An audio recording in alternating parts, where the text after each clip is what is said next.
Je reviens sur l'astrologie yin-yang, parce que c'est une nouvelle recherche que je mène, qui est plus ou moins encore tâtonnante, mais il faut dire les choses comme elles sont maintenant, à ce stade de ma réflexion.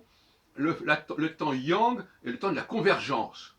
C'est le temps où les choses ne sont pas encore différenciées.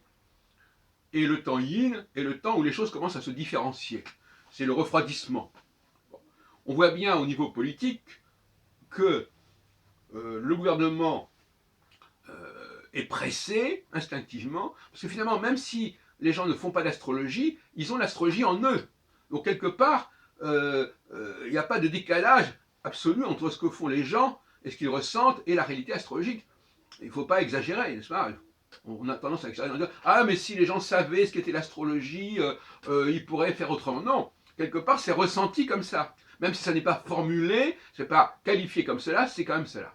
Et donc finalement, le gouvernement sait très bien qu'on passe de la phase yang, enfin il le sait, si on peut dire un peu comme monsieur Jourdain fait de la prose, il fait de l'astrologie sans le savoir, on est en train de passer, de glisser la phase yang à la phase yin, et qu'à la phase yin, eh bien, il y a des choses qui ne seront plus possibles, parce qu'on ne pourra plus trouver une convergence globale, on n'aura plus affaire qu'à des secteurs, qu'à des pans, qu'à des corporations, et qu'à des syndicats spécifiques, qui chacun essaieront de tirer leur épingle du jeu. Et donc effectivement, pour l'instant, Macron essaie de gérer la totalité, l'interdépendance, la solidarité collective.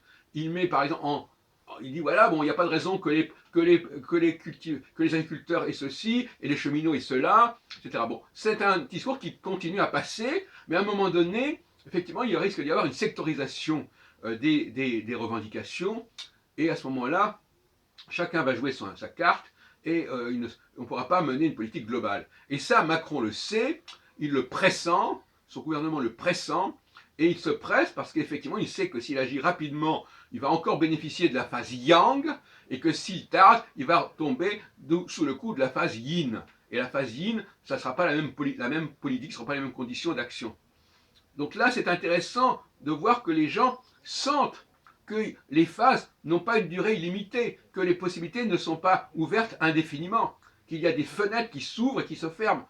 Et ça, il le sent, et ça prouve bien que l'astrologie, qu'on la prenne ou pas, elle est dans nos gènes, elle est en nous.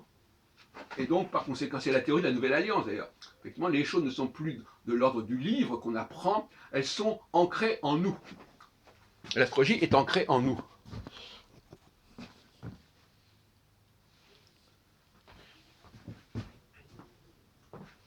Donc,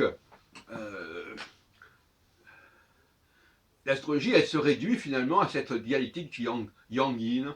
Yang le masculin et yin le féminin. Yang le feu, yin la glace, et l'eau qui se transforme progressivement en glace avec le refroidissement.